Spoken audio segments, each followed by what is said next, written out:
Estamos aqui para dar início à pregação dessa noite.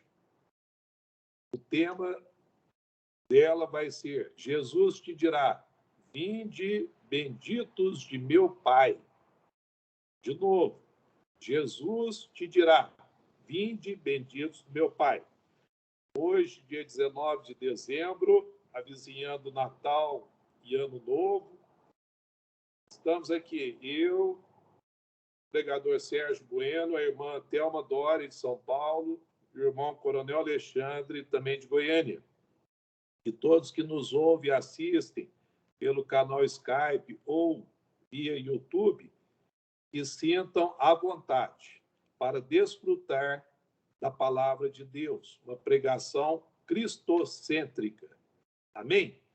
Vamos orar e já ir buscando na palavra texto-chave que está em Mateus, capítulo 25, versículos a partir do 31 ao 46, o grande julgamento.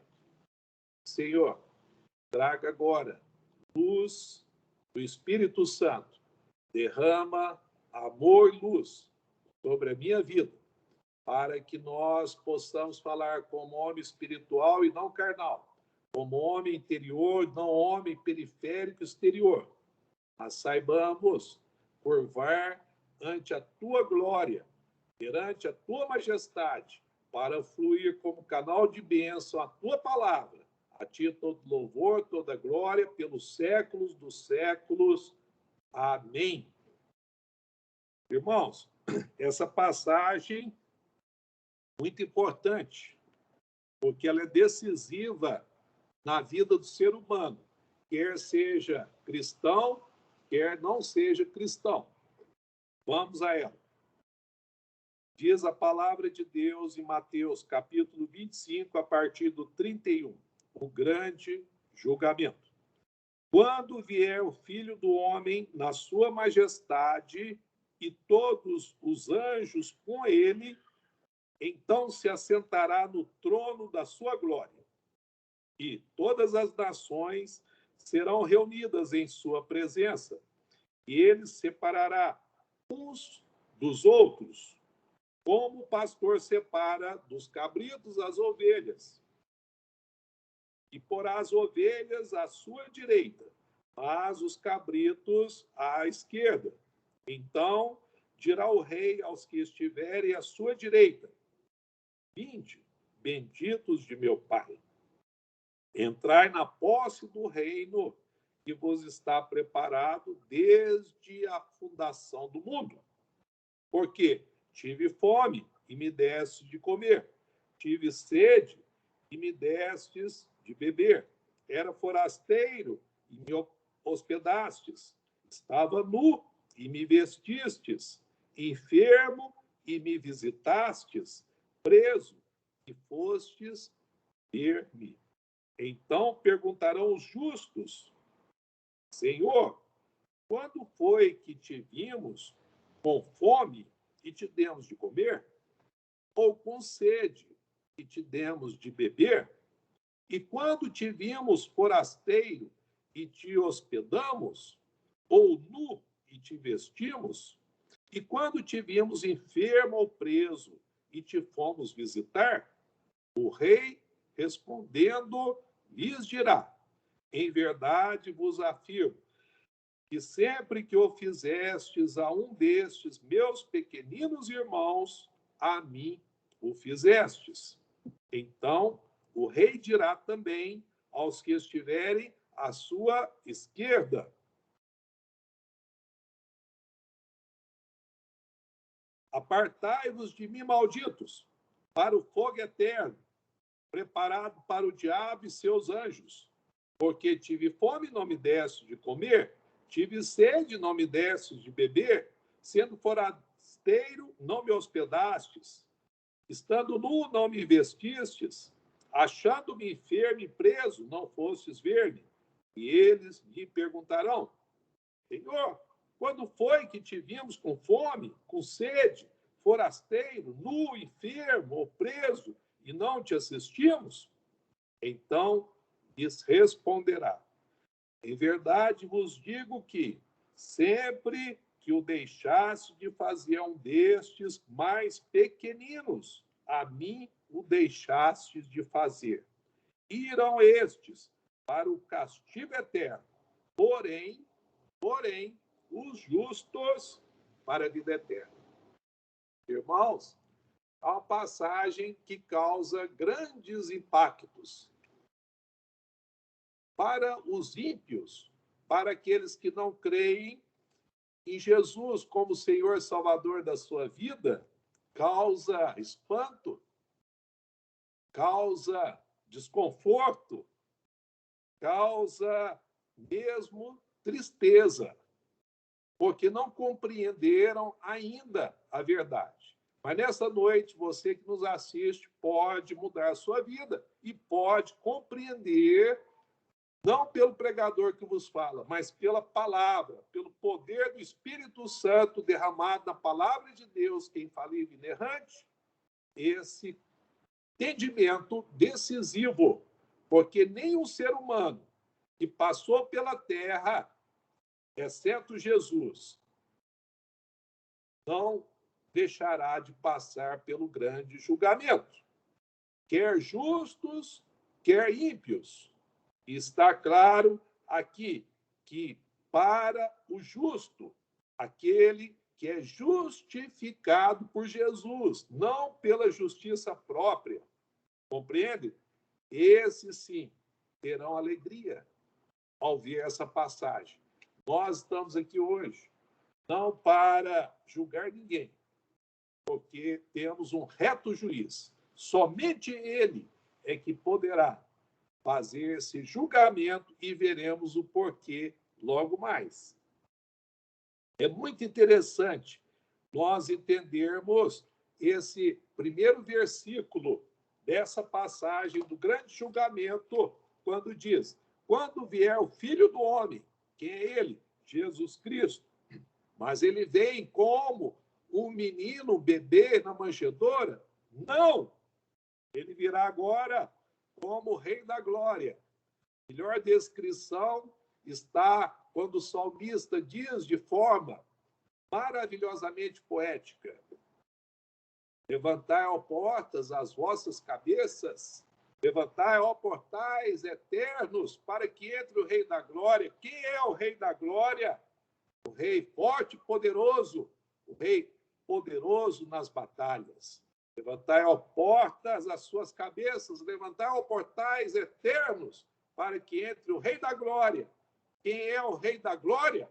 O Senhor dos Exércitos. Ô, glória, Jesus Cristo.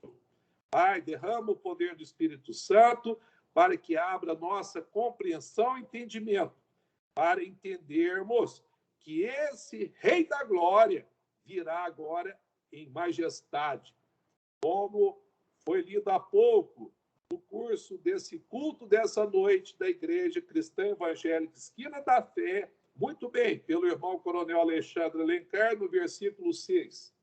Glória e majestade estão diante dele, força e formosura no seu santuário.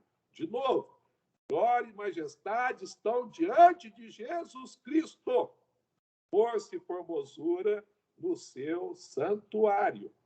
Irmãos, esse versículo 13 também do Salmo 96, vamos voltar lá um pouquinho? Vamos lá em Salmo 96, é muito importante. Versículo 13, muito bem lido também pelo irmão, enquanto encontrem de novo o Salmo 96, eu ressaltei a oportunidade, 9, adorai o Senhor na beleza da sua santidade, tremei diante dele todas as terras. Agora, em link direto com o tema de hoje, com essa passagem de Mateus 25, grande julgamento, está o versículo 13. Na presença do Senhor, porque vem julgar a terra, julgará o mundo com justiça e os povos consoante a sua fidelidade. Irmãos, a palavra é tão bem articulada, ela é boa, ela é agradável, ela é perfeita, porque ela expressa a vontade do nosso Senhor Jesus. Fico maravilhado mesmo de ver que os versículos casam numa harmonia, numa compreensão e numa perfeição, que faz com que o nosso entendimento aflore e que a luz do Espírito Santo nos revele. Agora, o que significa tomar o reino dos céus por esforço? É um versículo polêmico que está lá em Mateus 11, 12. Vamos a ele para dar uma breve análise e tirar de uma vez por todas qualquer equívoco que a pessoa pode ter e não deve ter nesse versículo decisivo para a compreensão. Refiro-me a Mateus, o Evangelho de Mateus também, só que no capítulo 11, versículo 12. Quando Jesus prega nas cidades, quando João envia mensageiros a Jesus e quando Jesus dá testemunho do seu precursor, de João Batista. Aí no 12, ele diz assim, estão comigo? Desde os dias de João Batista até agora. É a presença dele naquela época, aqui na terra. O reino dos céus é tomado por esforço, e os que se esforçam se apoderam dele. Então, como que é essa história? Tomar o reino dos céus pela força. É fácil compreensão? Os ouvintes do YouTube certamente estão tendo algo a esclarecer, a ser esclarecido. Os irmãos que me acompanham aqui, pela maturidade na palavra e na fé, compreendem que não se trata de braço próprio, de justiça própria, de força militar. Jesus aqui, numa licença maravilhosamente poética também, ele faz uma comparação com os zelotes, que eram judeus que usavam adagas grandes e assassinavam aqueles da guarda pretoriana, tentando tomar à força o poder para a libertação de Israel, para proclamar sua independência em relação ao Império Romano, ou seja, tirar a nação de Israel do jugo do Império Romano. Mas Jesus não quis dizer isso, porque se ele é mansidão e humildade, se Deus é amor, você está tomando por esforço a sua velha criatura e despojando dela. Você está renunciando aos prazeres do mundo, aos holofotes do mundo, ao sucesso do mundo, à vaidade do mundo. Compreende? Para vencer o mundo e se apoderar do reino dos céus. Simples assim. Simples assim.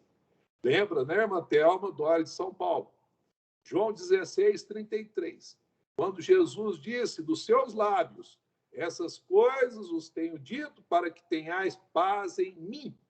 Neste mundo tereis aflições, mas tende bom ânimo, porque eu venci o mundo. E ele está dando a senha para o coronel Alexandre, para a irmã Teodória, para mim, para você que nos ouve. Se você obedecer e ouvir a palavra de Deus, ele estará com você como Rei da Glória, Senhor dos Exércitos, para te dar vitória sobre o mundo e a entrada no reino da glória, no reino dos céus, na presença dele. Oh, glórias! Irmãos, é tão impactante essa passagem que várias vezes eu me sinto, quando prego ela, arrebatado, fora de mim, como se estivesse levitando, porque ela nos leva mesmo a patamares espirituais altíssimos, porque o nosso Deus é altíssimo. Nós não temos nada em nós, mas o Senhor nos arrebata. O Senhor nos leva a patamares espirituais, a níveis espirituais diferenciados na mansidão e humildade dele. Entendido, irmãos, essa parte tão importante, que o homem, por mais firme que esteja na palavra de Deus, nas suas convicções espirituais, na sua fé, ele é pura vaidade, nós temos que voltar e nos repensar, sempre nos colocar em exame, aquele autoexame para tomar a ceia. e ver que somente com ele nós podemos ter essa garantia, esse selo do Espírito Santo de sermos promovidos à glória celestial um dia. Agora, por que o Senhor Jesus nos julgará? Lembro que no início eu prometi que nós entenderíamos por que ele promove esse julgamento? Por dois motivos. Primeiro, porque ele fez um plano redentor, ele fez uma missão salvadora aqui na terra, que está muito bem manifestada ali em João 3,16, quando ele disse a Nicodemos, porque Deus amou o mundo de tal maneira que deu o seu Filho unigênito para que todo o que nele crê não pereça, mas tenha a vida eterna. Quando ele disse isso, irmãos, ele, pelo amor de Deus, pelo Deus amor, ele promoveu uma possibilidade de salvar toda a humanidade. Mas todos querem ser salvos? Não. E Jesus criou robôs? Deus Pai fez a humanidade robótica? Não. Então, infelizmente, haverá aqueles que, seduzidos pela serpente, agora em Apocalipse, o dragão, que se avizinha, serão enganados, como Paulo advertia, assim como enganaram Adão. Receio que vós, gregos de Corinto, os coríntios, também sejam enganados. E está anunciando para o povo dessa geração, final de 2021, prenúncio de 2022, que muitos serão enganados novamente. E, infelizmente, como veremos daqui a pouco. E outra coisa, por que ele nos julgará diretamente em uma frase? Porque ele é o reto juiz. O que Paulo diz no fim do seu martírio para o seu apóstolo, seu discípulo amado Timóteo? Combati o bom combate, acabei minha carreira e guardei a fé. E a coroa da justiça que me está guardada, não somente a mim, mas a todos quantos amarem a vinda do Senhor Jesus. Oh, glórias! Irmãos, maravilhado, nós ficamos com essa passagem. E hoje é só para você ter a mensagem de como será separada as ovelhas dos cabritos. O porquê dessa separação, numa metáfora do bom pastor, que é o próprio Jesus, para entendermos a entrada. E eu já vou dar um spoiler do próximo domingo, se o Senhor não vier e permitir a pregação aqui, que nós descreveremos o reino dos céus pelo texto bíblico. Não vamos inventar e aumentar, mas vamos descrevê-lo, mas na próxima pregação. Hoje é só a passagem, o passaporte de entrada no reino dos céus. Por que nós, justos, não pelo nosso braço próprio de novo, vamos adentrar esse reino dos céus pelas mãos de Jesus? Nós vamos saber e já partir para algumas conclusões simples, mas diretas, para frisar essa palavra. Primeiro, aqueles que não aceitarão, os ímpios, os anátemas, que são malditos do Senhor, que não deram para o próximo alimento quando estiveram com fome, não deram água para descedentá-los, não deram vestes para vesti-los na nudez e não fizeram o amparo ao próximo, esses estarão condenados, fadados mesmo ao acompanhamento de Satanás por eles seduzidos. Vamos confirmar isso em Apocalipse 20, a partir do versículo 10. Vamos ler? Apocalipse, capítulo 20, versículo 10. Enquanto os irmãos abrem a palavra, os presentes, tomei um golinho d'água. Diz a palavra de Deus, no versículo 10 do capítulo 20.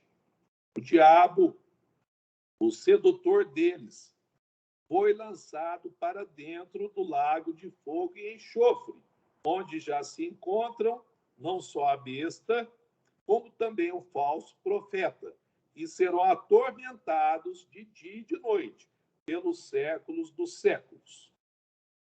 O juízo de Deus. Continua 11. E um grande trono branco, e aquele que nele se assenta, de cuja presença fugirá a terra e o céu, e não se achou lugar para eles.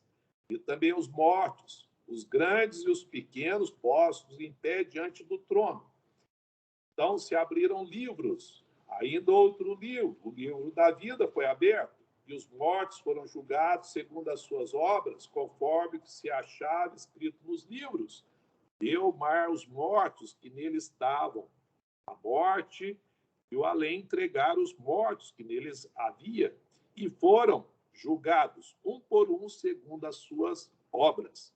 Então a morte e o inferno foram lançados para dentro do lago de fogo.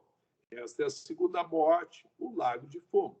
E se alguém não foi achado inscrito no livro da vida, esse foi lançado para dentro do lago de fogo. Então está aí, irmãos. Infelizmente, a primeira conclusão que está também no último versículo do nosso texto-chave, que diz assim: irão estes para o castigo eterno. Infelizmente, o castigo eterno está mesmo para Satanás e os seus anjos caídos, 1/3. Mas 2/3 dos anjos, vocês perceberam que eles virão com o Rei da Glória, Jesus. Amém? Glória a Jesus. E quais são os seduzidos? Aqueles que, quando Satanás é libertado do milênio, ele ainda seduz povos, nações, de Og e Magog, consegue reunir adeptos, seguidores, e pela última repescagem, meu irmão Alexandre, não aceitaram a presença do Senhor Deus e irão para o castigo eterno. Mas vamos às boas conclusões que permeiam essa palavra. Primeiro, o reino dos céus não é para bonzinhos, para cidadãos que se dizem honestos e dignos e pagam os seus impostos somente, não para falsos moralistas. O reino dos céus é para o justificado por ele, Deus, não justificado por si mesmo. Guardem bem isso. A justificação não é do homem, é de Deus, como tudo é. E nós vamos conferir isso em Romanos, capítulo 5, versículo 1 e 2. Irmãos presentes conhecem bem, Mantermo Alexandre, mas vamos lá para atender os ouvintes de fora. Romanos, capítulo 5, versículos 1 e 2. Diz o tema: a justificação pela fé e paz com Deus. Diz a palavra de Deus: justificados, pois, mediante a fé, temos paz com Deus por meio de nosso Senhor Jesus Cristo. 2. Por intermédio de quem obtivemos igualmente acesso pela fé a esta graça na qual estamos firmes e gloriamo-nos na esperança da glória de Deus. Aleluias, glória a Jesus. Amém. Oh, Senhor Deus, como o Senhor é bom dar-nos esse reino dos céus, não para um deleite, mas podermos trabalhar e com grandes colheitas por toda uma eternidade, aprendendo mais e mais do Senhor Deus. Irmãos, o Espírito Santo me insta agora a fazer um alerta. Nós estamos, não é para os não cristãos, mas para nós cristãos, fazendo muito pré-julgamento, fazendo muita prevenção, fazendo muito conceitos premeditados do nosso irmão, do nosso próximo. O Espírito me pediu para buscar uma ilustração. Eu busquei uma ilustração bem singela, que passo a contar para vocês. Um pai viu na mão da sua criança 2 maçãs, e ele faz tipo um teste. Deu uma, pede para a criança, de 5 a 6 anos, e a criança imediatamente dá uma mordida na primeira maçã e em seguida na segunda maçã. A primeira mastiga rapidinho e na segunda também mastiga. E aí o pai, nesse íntere, leva a uma conclusão precipitada. Essa criança vai ser problema. Ela tem tipo de egoísmo, de egocentrismo. Mas ali ele é surpreendido pela reação da sua criança. Aí a criança vira para ele e fala: papai, eu estava aqui provando uma e outra para ver qual era mais doce. E essa está mais doce, eu te entrego ela. Irmãos, nós não devemos mesmo precipitar. Diz a palavra de Deus em Tiago: sejamos precipitados para ouvir, mas tardios para irar. Sejamos praticantes da palavra, para mesmo saber ter sabedoria do Senhor e não precipitar. A segunda e última boa conclusão que eu tiro para os irmãos nessa noite: o reino dos céus é para os que amam o próximo. Vamos confirmar isso na palavra em um só versículo? 1 João 4,19. 1 João, a primeira carta joanina, lá no final da Bíblia, este Apocalipse, versículo que vale a pena memorizarmos. Versículo 19, capítulo 4 de 1 João diz: nós amamos, porque ele nos amou primeiro. É um versículo dito pelo atual ministro do STF, o irmão cristão evangélico André Mendonça. Nós amamos porque ele nos amou primeiro. Não adianta, irmãos, querermos nos arvorar de santinhos, de sermos bonzinhos, porque não somos. Nós temos natureza carnal, nós temos pecado original e não diferenciamos aqui na terra em nada dos ímpios, a não ser pela justiça divina. Só ele pode nos justificar, só ele pode nos manter fiéis a ele, só ele pode nos levar a ouvir, como na pregação do domingo passado, servo bom e fiel. Só ele pode nos levar a ser fiel até a morte, para recebermos a coroa da vida eterna. E hoje, na pregação de hoje, ele nos dirá e nós ouviremos: vinde, benditos de meu Pai. Vinde, benditos de meu Pai. E diz a palavra maravilhosamente que nós vamos ao texto de novo, para fixar quando ele diz: entrai na posse do reino que vos está preparado desde a fundação do mundo. Esse reino, como eu disse há pouco, vamos dar um spoiler, vai ser objeto de descrição bíblica no próxima pregação, se Deus quiser, do dia 26.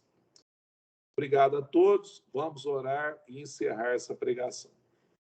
Senhor Deus, aprove a Ti, Pai amado, Deus querido, dar uma mensagem de grande impacto nessa noite, mas para nós, cristãos justos, justificados pela fé no Senhor Jesus Cristo, que nos dá tudo, fé, esperança e amor, nós temos alegria de ansiar, esperar com fé por esse grande julgamento, porque sabemos que seremos apartados para a direita, como ovelhas, não para a esquerda, como cabritos. Seremos, ó Pai, representados pelo sangue de Cristo. O inimigo estará lá para afrontar e tentar fazer com que nós lembremos de nossos pecados aqui na terra, de nossos erros, mas o Senhor Deus, o reto juiz, olhará apenas o sangue do próprio Cristo em nós e falará: esses são remidos do Senhor Jesus. Por isso, podem entrar e apoderar do reino dos céus, que a base do trono é paz, alegria e justiça no Senhor Deus. Muito obrigado, que haja mesmo luz que haja mesmo amor, entendimento dessa palavra nessa noite, para louvor da tua glória, em nome de Jesus. Amém.